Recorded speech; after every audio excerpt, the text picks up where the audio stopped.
What's up, everyone? Justin here, back with a new countdown show, Top 10 Countdown.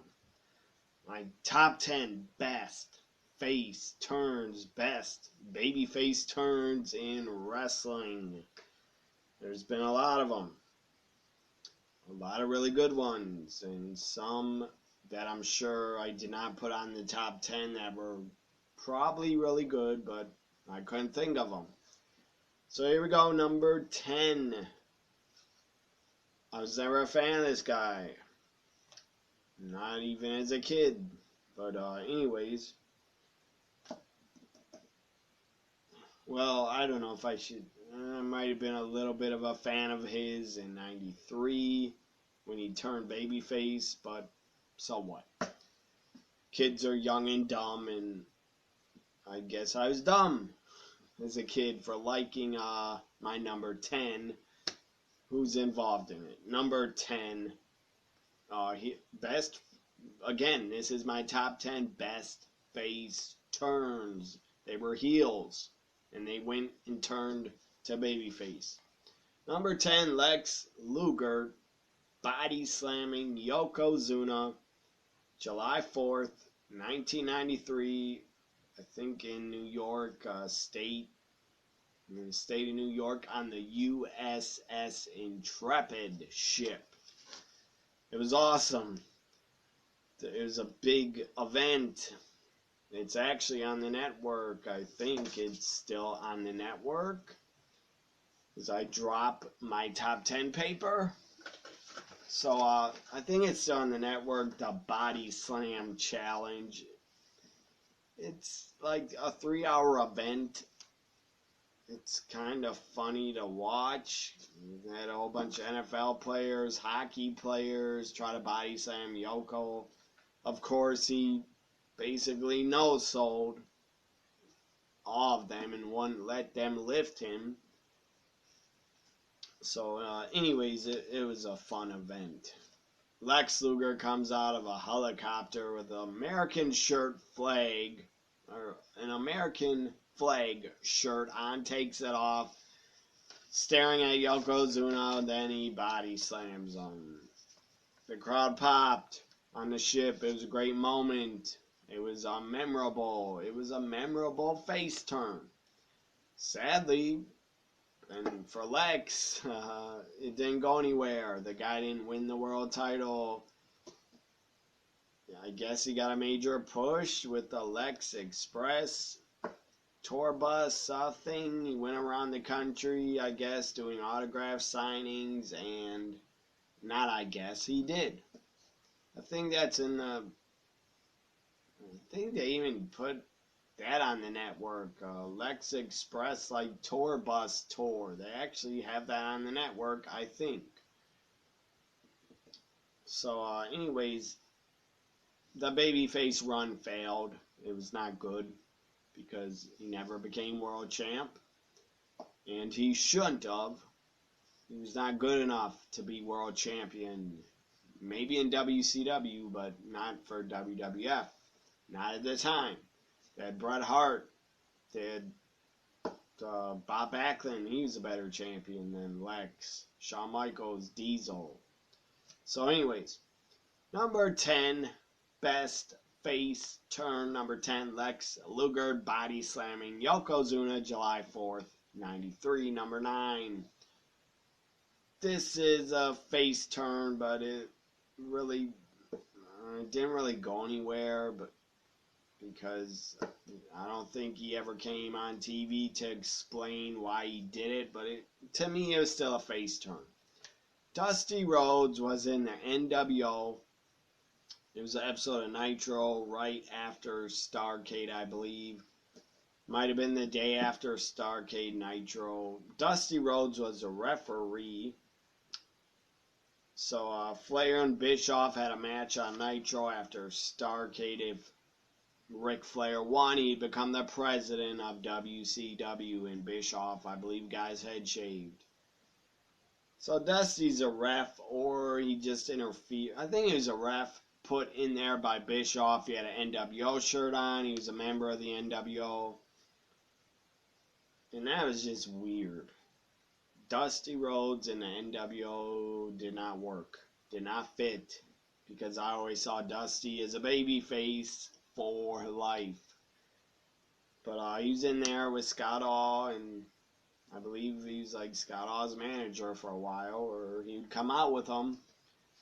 So Dusty turns on Eric Bischoff during the match. It's a bionic elbow. I believe he dropped an elbow on Bischoff and screwed Bischoff.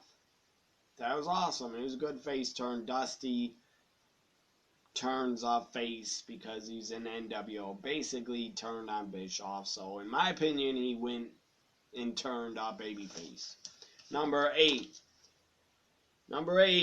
This was a really good face turn. It really didn't go anywhere. In my opinion, it didn't.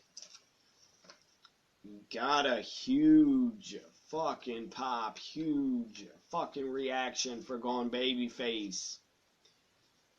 I'm going back all the way to 1991. By the way, Dusty turning on Bischoff as a ref. That was in 98, right after Starrcade. So number 8 was all the way back in 1991. Ted DiBiase's bodyguard Virgil and him were a part of a tag match against Dusty Rhodes and Dustin, Royal Rumble 91. That's kind of weird because that was Dusty's final WWF pay-per-view match, and then he's in WCW like 3 to 4 weeks later. He appeared on a Clash of Champions to do commentary with JR. So that was quick. Dusty's gone from WWF, and then he's back in WCW for like Clash of Champions 15 or something, 16. I'm not sure the number. Maybe 14, I don't know. But the first Clash of Champions in 91, Dusty was on commentary and back in WCW. And Dusty belonged there. In my opinion, he always fit better in the NWA WCW. Number 8, again, Ted DiBiase putting down Virgil, putting him down, saying, you're my bodyguard. Basically saying, like, you're my slave. Pick up the $1 million title. Hand it to me. Give it to me. Put it around my waist. You're not going to hit me with it. You're not going to do anything.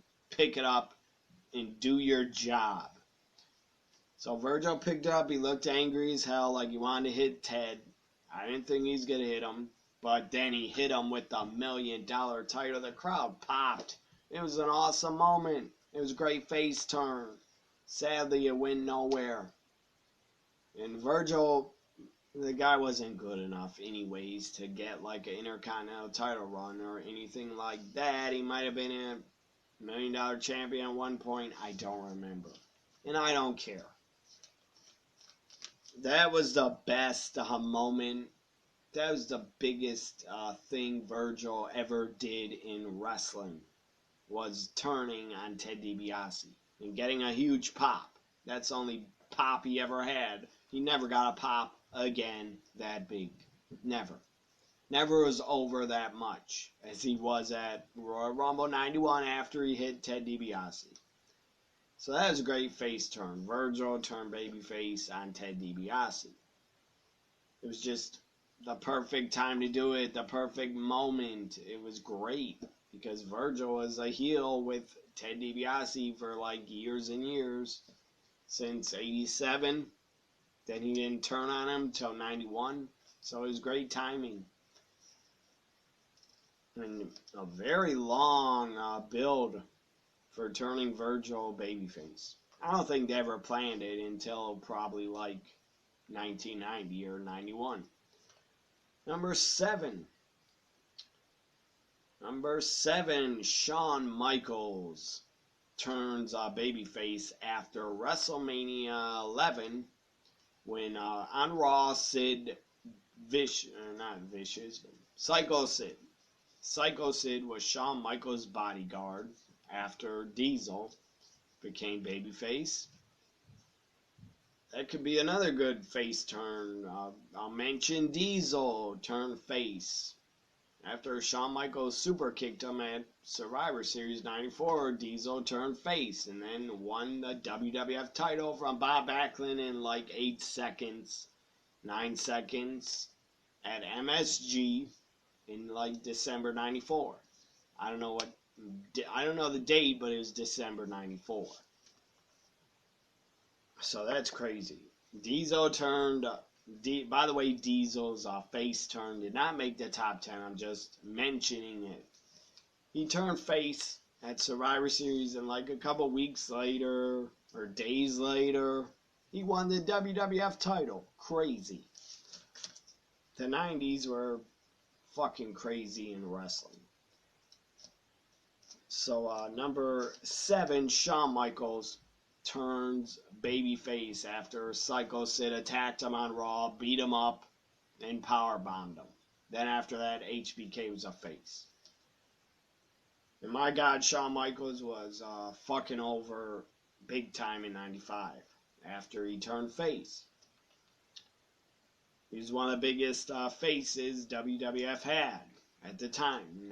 Number 6, 1992. On Prime Time Wrestling, Macho Man needed a partner for the Survivor Series. Stupid Ultimate Warrior, I think, got suspended for steroids or failing a drug test, or he fucked up and did something dumb again. Just like in 91, he held up Vince for a ton of money. I still don't know why the fucker did that. I'm sure he made a ton. He thought I don't know what he thought. He could get a ton of money and then just leave wrestling. But I believe Warrior failed a drug test or something. He was on a ton of roids his whole career. Especially in the late 80s, the guy was way too jacked and abusing steroids. So Warrior was taken out. He was not going to be Macho Man's partner. And WWF didn't know what the fuck to do, but they came up with a great replacement for the Ultimate Warrior. And Warrior and Macho Man were on Superstars, like promoted a lot as a team. I think they're called the Ultimate Maniacs. They were supposed to face Razor Ramon, Ric Flair, Survivor Series 92. Again, Warrior, I believe, got fired for failing a drug test or suspended. I don't know. I don't care. I never was a fan of Warrior. You want to hear a funny story? When Warrior defeated Hogan at WrestleMania 6, I was so upset. As a 6-year-old kid, I cried. I was so goddamn upset. Hogan lost to Warrior. I did not like it, and I couldn't take it. I broke down. So, anyways, stupid Warrior, by the way, did not deserve to have Hogan put him over. So anyways, number 6, 1992 on Primetime Wrestling, Mr. Perfect turns babyface on Bobby Heenan and says to Macho Man, I will be your partner. Macho Man set it up great. He was like, I know I got the perfect partner. I know who he is. He's sitting right there at the table. That's not a good Macho Man impression. I could do a better one, but my voice would hurt. Anyways, Macho Man said something like that in the promo. I got a great partner. He's sitting right there at the table. And then Mr. Perfect admitted it was him. And Bobby Heenan was like, what are you talking about? Bobby Heenan was sitting next to him. He's like, you're not his partner. I think Bobby slapped him. Or maybe not, but whatever. Mr. Perfect grabbed Bobby Heenan by the tie and then poured water on him and started making fun of him. He's like, look he's a wet weasel. That was pretty funny. So number 6, Mr. Perfect turns babyface and is the Macho Man's mystery partner for Survivor Series 92. That was a pretty great face turn, I thought. Because Mr. Perfect was a heel since he debuted. In late 88, early 89, he was a heel. Number 5, after WrestleMania 18. I think it's a Raw after WrestleMania 18. Hulk Hogan.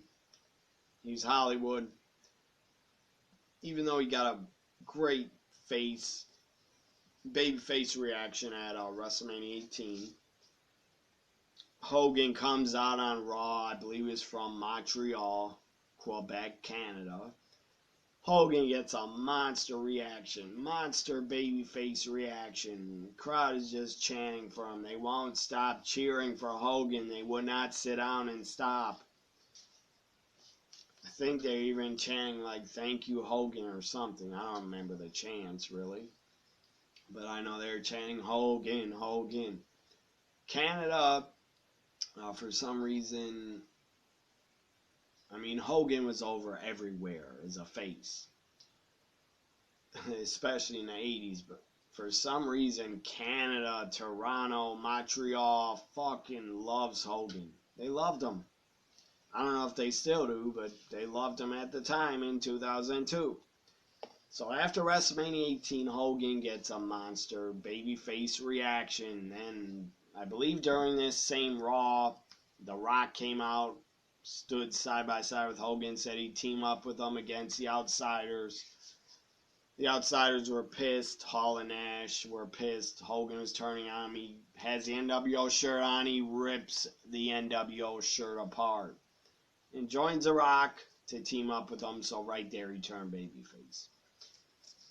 Really, after the WrestleMania match with The Rock, he kind of turned babyface right there because he shook The Rock's hand and they went off up the ramp and kind of embraced and hugged and stuff like that. Or Rock or Hogan had each other's arm on their shoulder as they walked out. So number 5, Hulk Hogan turning babyface after WrestleMania 18 on Raw from Montreal. That was a great fucking reaction Hogan got by the Montreal fans. Number 4. I'm trying to find where the hell I wrote it down. Number 4. Great babyface turn. From heel to babyface. Number 4. Macho Man Randy Savage. Ooh, yeah. He turned babyface at WrestleMania 7. After the match, Elizabeth, I think he turned around, saw Elizabeth in the ring crying because she helped him after Sherry, sensational Sherry, rest in peace. My God, that's crazy. I just thought WrestleMania 7, Warrior, I don't care about Warrior. I don't care the guy's dead, but I feel bad for his kids. They lost their father. But back to WrestleMania 7, Sherry, Warrior, Randy Savage, Miss Elizabeth, all gone. God damn, that's sad. So, yeah, great moment in WWF history, WWE history. Randy Savage staring at Miss Elizabeth, realizing she helped him get rid of Sherry because she was attacking Savage, kicking him and stuff when he was down and out. I think Liz grabs Sherry by the hair and like threw her out of the ring. That was pretty good. That was good shit. Really good shit. Emotional. That was fucking real. That was like real emotion. Because all the wrestling fans, WWF fans, loved Miss Elizabeth and Randy together. They were great. And they were married in real life. I think they might have were getting a divorce, I think, in 92. But this was still 91. I think they were still married. I'm not sure. If they would have when they did the wedding at SummerSlam 91, if they were divorced, that's kind of weird that they had to do a fake wedding. But whatever. That was part of their jobs. So number 4, Macho Man turns babyface and reunites with Miss Elizabeth, hugs her. The crowd was crying. It was damn emotional. I still watch that back sometimes, and that's fucking emotional. I get tears in my eyes because they're both gone. I hope they're up there. If there is up there, I don't know. But my God, I hope they have reunited And I hope they're happy together and that they're having a blast and having a good time. I just, I miss Randy Savage. I miss Miss Elizabeth. I wish they're both alive. I wish they could have went in the Hall of Fame together. That would have been an awesome moment. Oh man, I'm getting emotional. Imagine them on stage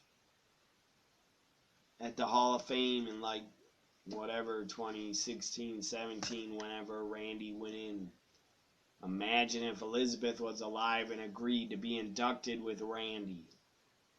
That would have been so great. They could have hugged, reunited. It would have been awesome. If Miss Elizabeth would have lived, hopefully she wouldn't have been with Lex Luger at the Hall of Fame, but whatever. That's another story I don't want to get into. Because Luger was fucking insane and probably responsible for her death. I'm not going to say he murdered her, but the guy didn't help her at all. He called 911 and cried like a little bitch. I don't know what to do. I don't know what to do. You're pathetic, Luger. You should have immediately done CPR and helped her. Or done anything to help her. You did nothing. I heard the 911 call. Want to get pissed off about what Lex and how Elizabeth died? Watch the WWE Confidential on the network about her death. You will get pissed at Luger and probably hate the guy. I don't hate the guy, but I don't like him at all. Again, number 4, Macho Man reunites, turns babyface, hugs Elizabeth at WrestleMania 7 in 1991. What a fucking moment.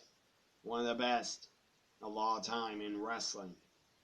Just felt like it was fucking real emotion. That was not some storyline because I think they were still married or maybe not, but the fucking fans loved them together and wanted to see them back together. So now I'm going to talk about number 3.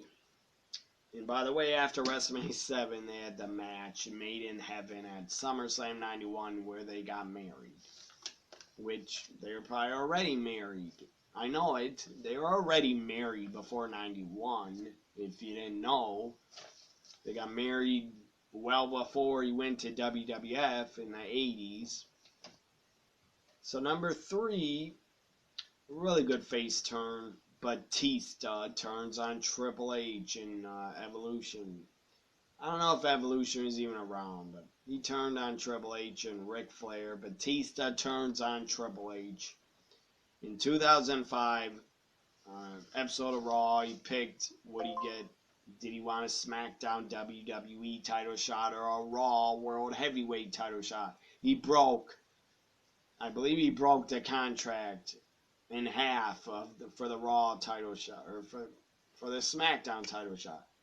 And he picked Triple H, and Batista bombed him through a table. It was a great babyface turn from Batista on Triple H. And Triple H kept trying to hold him down. It was a great storyline, a great fucking build-up. At the pay-per-view in January 2005, I think, before the Rumble, maybe it's early February. New Year's Revolution, the first one. I think they only did 2 or 3, I don't know. But the first one, they were in the Elimination Chambers in Puerto Rico, the show. And that was just, the crowd was hot. They were on fire, and they were cheering the hell. They were cheering like crazy for Batista. Like he was a babyface. Like they wanted him to win the Elimination Chamber match and turn on Triple H. It was great. It was awesome. Batista was in there. I think Chris Benoit, Triple H, and maybe it's like 2000. It couldn't have been 2004. I think it's 2005. Before he really turned babyface on Raw. So again, number 3, Batista turns on Triple H. to become a babyface. Number 2. Number 2 is at WrestleMania 13, and right after WrestleMania, Stone Cold Steve Austin turns from heel. The beginning of WrestleMania 13 and the match, in my opinion, he was working as a heel. Bret was a babyface. After the match, they did a double turn. It was great. Bret heart attacked Stone Cold when he was down and out. And right there, when Stone Cold woke up, got himself up from grabbing the ropes, pulled himself up, got a huge face pop, huge reaction. Stone Cold was kind of already getting face reactions in late 96, but not that much. But my God, WrestleMania 13 turned Stone Cold full-fledged babyface, in my opinion. And then after WrestleMania 13, he was a babyface. And my God, he was super over as a babyface. Number 2, Stone Cold turns babyface after WrestleMania 13, 1997. Number 1, the number 1 babyface turn from heel. Or number 1 face turn. Well, it had to be from a heel because he turned face. But the show's called Top 10 Best Face Turns. Number 1, 2003. Trying to think of the month or the time he turned face. I think it was September, October. Had to be October because he was a face at No Mercy working against Kurt Angle. Number 1 face turn, John Cena. In 2003, John Cena turned face. At the end of the summer or into the fall, he turned babyface. And my God, what a fucking run he had as a babyface. Number 1 in merchandise sales. Was a champion a very long time and really long reigns as WWE champ. Had reigns as World Heavyweight champ. Had a very long babyface run. Since 2003, John Cena's never been a heel. Still hasn't. I guess you could say he's a heel in the Firefly Funhouse when he had the NWO shirt on, but that was like, I don't know what that was, a dream, an illusion. It never happened. Probably should have. Cena could have joined the Nexus. That would have been great. Or brought back the NWO, but no. And Cena was supposed to turn heel in real life, but Vince could not do it because he would have lost merchandise sales. That is a stupid fucking reason for not turning Cena heel. Because the people would have still bought his fucking merchandise, in my opinion. So, anyways, number 1 face turn, John Cena in 2003. And my God, the guy had a great run as a babyface. One of the greatest runs as a babyface ever since probably Hulk Hogan in the 80s. Hope you enjoyed my top 10 best face turns. Like, comment, share, and subscribe. Look in the description. Leave me a tip if you can. Bye for now.